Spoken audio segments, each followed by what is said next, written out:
Hi guys, Owatoks here. Welcome back to my channel. So you know the funny thing about being a creator of vlogging or making videos, right? You never know how the information you have will help the next person. You don't know who will come across your video and they will find it helpful. You know, for the longest time, I used to think, oh, this is like a no-brainer. Why wouldn't you know this information? But I've come to realize that the tiniest information you have will help someone out there. So these days, I'm trying as much as possible, especially for our move to Canada, to put as much information like things that helped me, how I packed, how we packed our things to move here. So I'm trying as much as possible to like put it out there, because I remember I did a video recently and the person was like, oh, this is so helpful. And I'm like, see what?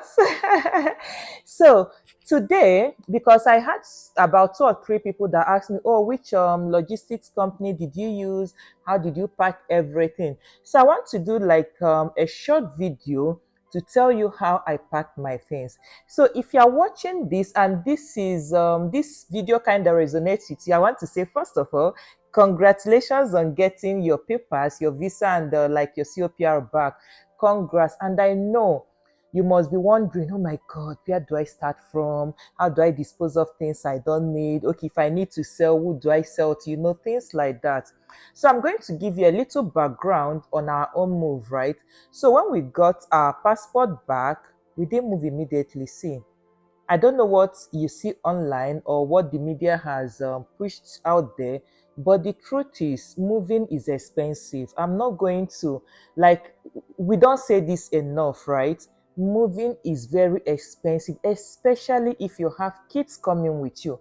So when we got our papers, my dear, we didn't move immediately. We waited, like, in fact, we got here March 1st, and at the maximum we should have entered the country is like March 26th. So, like, why I even gave that gap is, okay, you know, airlines can misbehave. They could tell you, oh, your flight has an issue or something. I just left that gap. So that's 6 months or thereabouts that you have before the expiry of your permanent residence, right? Make use of it, because it will help you save. It will help you like plan for where you are coming from. Like in our case, there was no point moving. We are not paying rent, so why do you want to come here and start paying rent? Do you understand what I'm trying to say?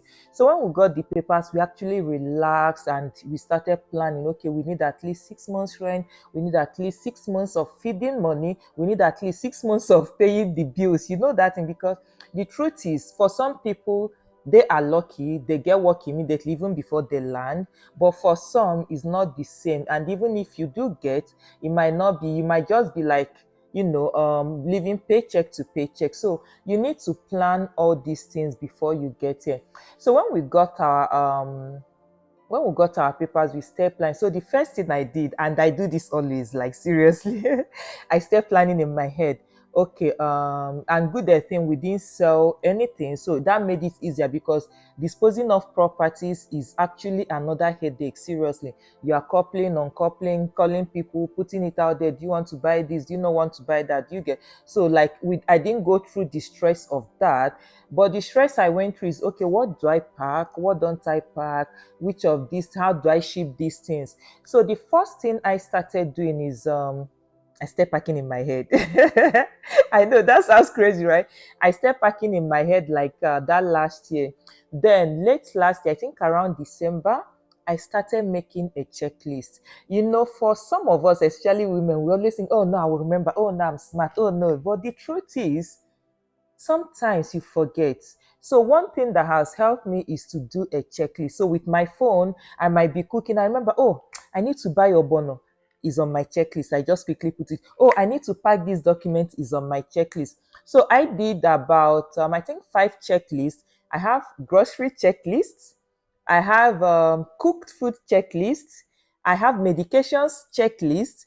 I have document checklist. What other checklist did I do? Okay, things to do checklist. So about 5 checklists. Maybe after, at the end of this video, I'm going to like put all the checklists. I don't know, that might guide you. We don't have the same lifestyle. We might not even be from the same country, but this is like a guide on what to pack.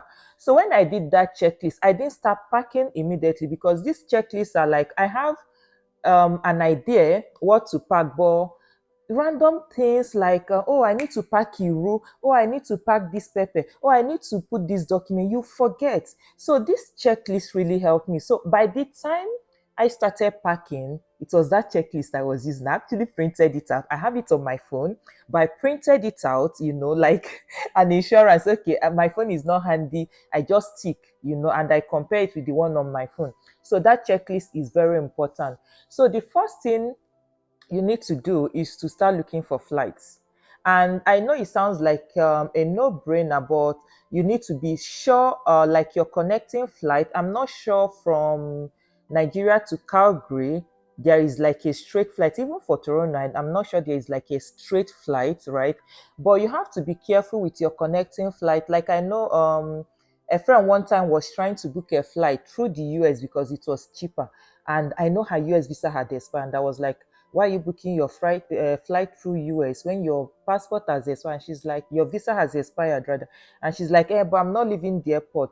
But for us Nigerians, if you are passing through US, right, I'm not sure you actually need a visa, right, to pass through. So those are the things you need to check. Like when we're flying, we came through Port Harcourt to Abuja, Abuja to Frankfurt, Frankfurt to Calgary. So if you can, please book your flight ahead of time. I wouldn't say it saves you money, right? But at least you make sure you have like a seat and the day you want to travel. So that was the first thing you do. And the second one is start looking for either, okay, if you're coming now, you might not really need your like jackets, the winter clothing and all. For us, that was the first thing I started, buying and keeping down. But for your kids' clothes, I know some people will say, oh no, don't come with clothes. Clothes are expensive here. Coming from a professional shopper and a boutique owner, my dear, if you can, please shop for your kids. If like their clothes are outdated, you need to like replace it. Shop for your kids in Nigeria. Don't go and hang yourself that their clothes here, you will buy it. They are freaking expensive. Yeah. Imagine coming here and you are buying one jean for your child for $50. Except, I mean, if you are boxed up, if you have the money, why not? But if you are like living under a budget, if you have a budget, you must stick to, because moving is expensive. You don't want to come here without money and you're spending $50 on a pair of jeans. And that jean you will get $50. Even for almost the same brand, you will get like 35,000, even cheaper. Please, if you can, shop for your clothes. At least clothes they will wear for like the next 3 to 4 months before you settle down. So that was one of the things I did. Well, I just like pick out clothes from my store. So that actually helped. I know the annoying part. My youngest daughter, I don't know if she just like sprouted.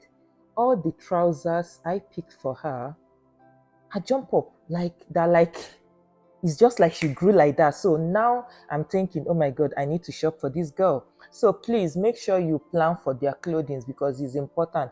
Because I know here too, except you take the TLC route, that's the traditional learning center route, who wears they wear uniform, but normal public school, the normal Catholic school, they don't do uniform. So it's more like they're wearing their mufti every day to school. So you have to plan for this ahead.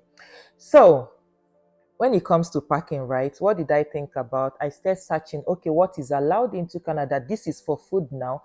What is allowed into Canada? What is not allowed into Canada? Because, I mean, it's not like I'm so obedient or something, right? But, I mean, this is immigration we are talking about. It's not like you're just visiting a country. So even if they do shakara, you just, vest and go back. So I didn't want, and because we are much, I'm taking kids, and this is a long flight.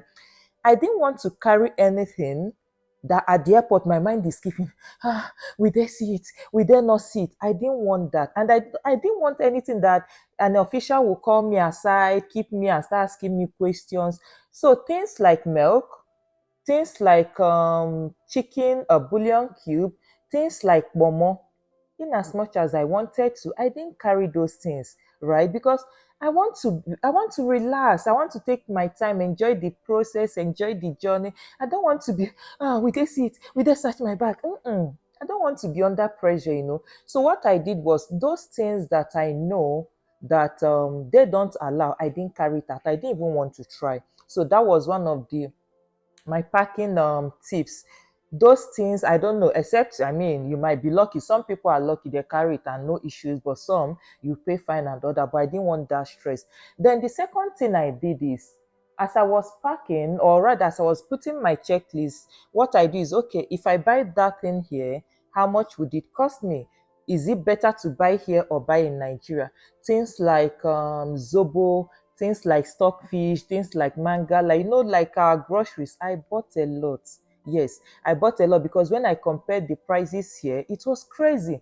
For example, mangala fish, that's like a dry fish. Three pieces here is $25, and that is not the big size. Meanwhile, back home, a piece is like, for the size I saw here, a piece is like 1,000. So imagine comparing 3,000 to almost 28, 30,000. That is a lot. So I planned ahead for these things, right?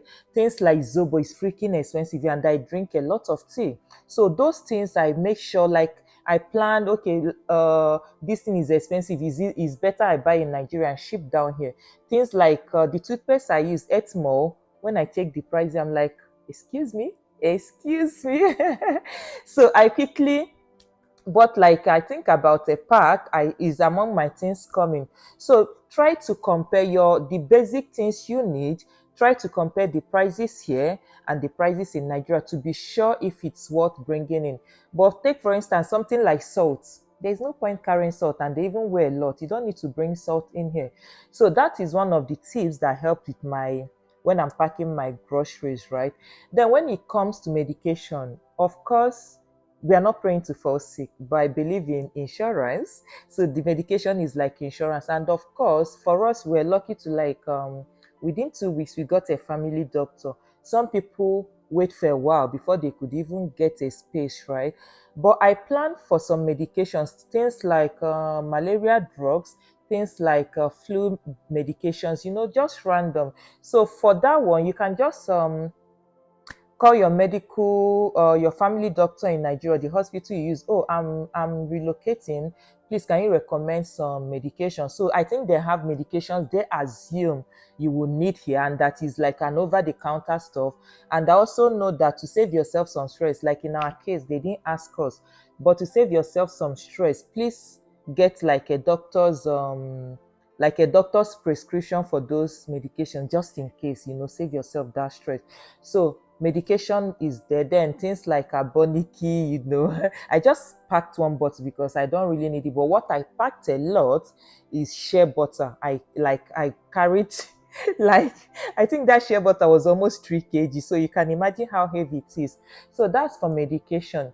Then for your documents, okay, before I go to documents, what else did I pack? Then the essentials, you might need your charger. You already know that the charger we use in Nigeria is different from what we use here. So I would suggest you buy from Nigeria. Then you might need to carry a power bank because it's a long flight. If you are a creator like me, you want to get all the sites, you want to vlog about it. So please carry your power bank. But I was lucky, sha, like most of the flight, there was a place to charge, which is like normal. But if you have like a long wait time, like for us, we had a long layover at Frankfurt, almost 8 hours.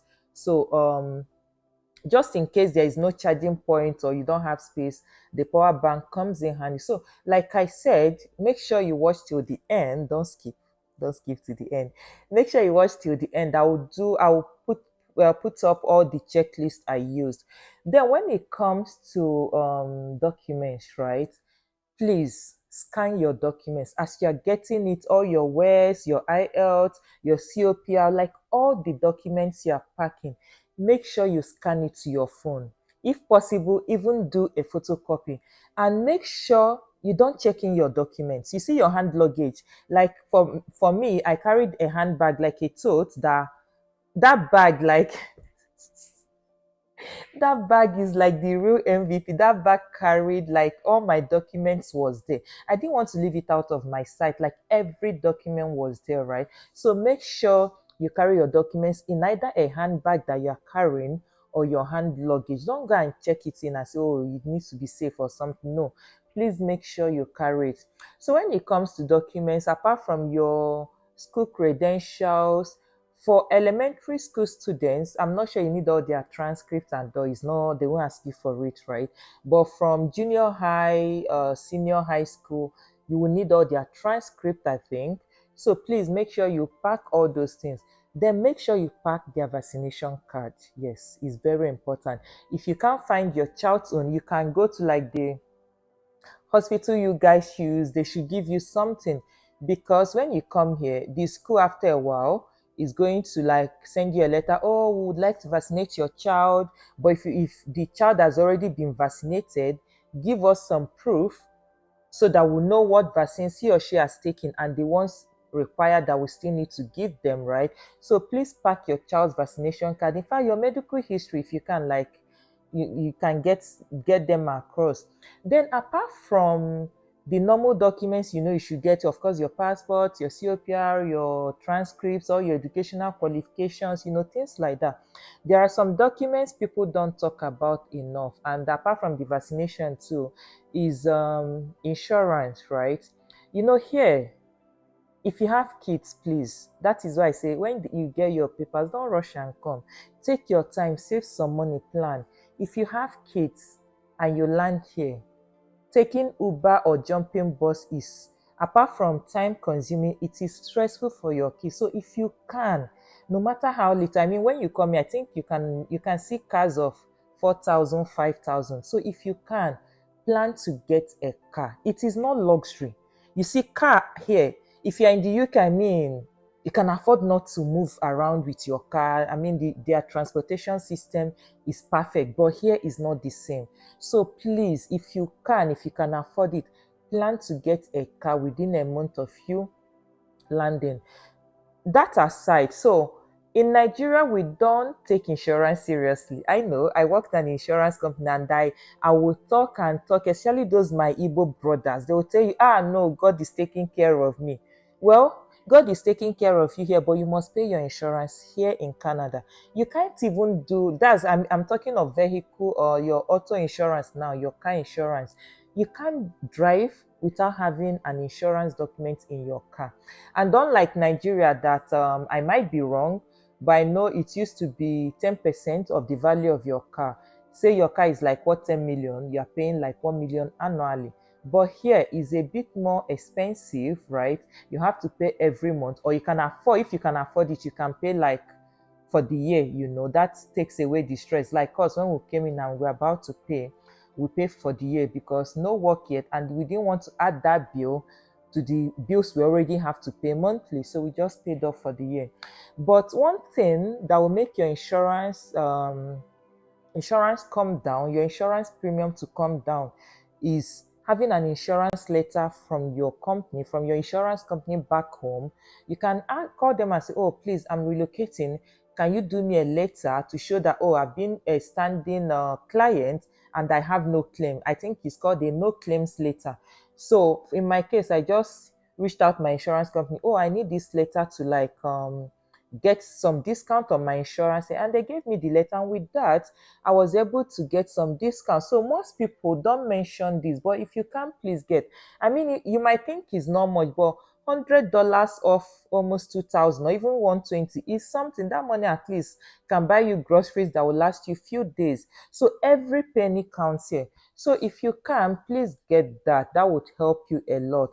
Also get your driver's license, the international license. That would help you to drive at least for 3 months before you can decide to get the driving license here. Then what else am I missing? I think that's about it. Like I said, I'm going to leave all the checklist so to guide you. So that is how I packed my stuff. So someone was asking me, oh, what logistics did you use? So when I was packing things, I packed a lot. In fact, at a point, my husband was asking, what is, what are you packing? So when it came to grocery and the personal effects, like I told you earlier, I was comparing the price here to the price in Nigeria, and when it got to time to ship, I got a lot of shippers, but some has, of course, everybody's business. You will have the bad reviews and good reviews.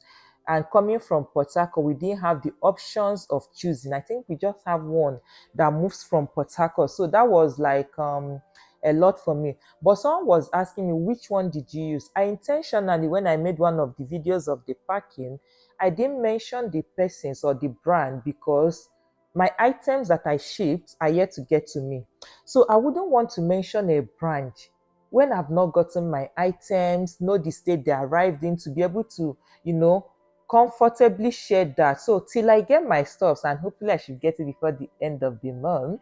When I get my stuff, I'll see, oh, this thing landed well. Oh, there was no issue. Oh, they told me uh minimum of 4 months and it came before then. And I can sit down, do review and call the brand with my chest because I got a good service.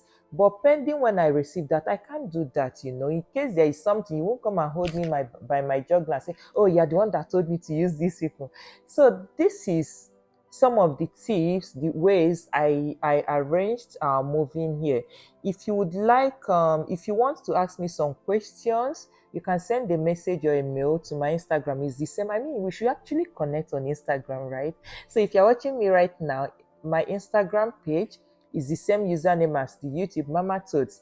So if you have if you need more questions, you need more clarifications, you can totally send me a message on Instagram and I will do my best to answer you based on my experience.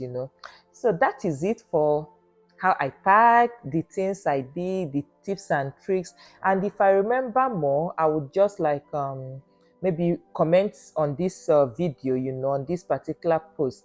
And that is it, guys. And if it's your first time seeing this video, welcome and fun. So I'm just a mom, documenting my life, the memories, the things I love to do. So I love to read, I love to cook. Do I love to cook? I actually love to cook. I love to try some recipes, right? But filming, cooking videos, it takes a lot. You're positioning the camera, you're doing this, you're doing that. So I think I'll try to get more into that. Even the book reviews, I'll try to get more into that as well. I think I've read about 4 or 5 books since we moved here because no time. So I love a lot of things. I love the nature. I take long walks. I do yoga, even though I've not practiced in a while. So it's just basically documenting my memories as I live my beautiful life, right? So, and of course, we just moved to a new country, so I'm trying to ease into the system. The kids are trying to settle in, so you see a whole lot more of moving here video. So that's it for now. And if it's your first time, like I said, subscribe. Yeah, I mean, doesn't take anything, does it? So please subscribe, turn on your post notification so that you don't miss any of my video. If you have a topic you would love me to talk about, maybe on the relocation or anything you would love to hear my views on, please leave me a comment below and I will do my utmost best to talk about that. Till my next video, tada.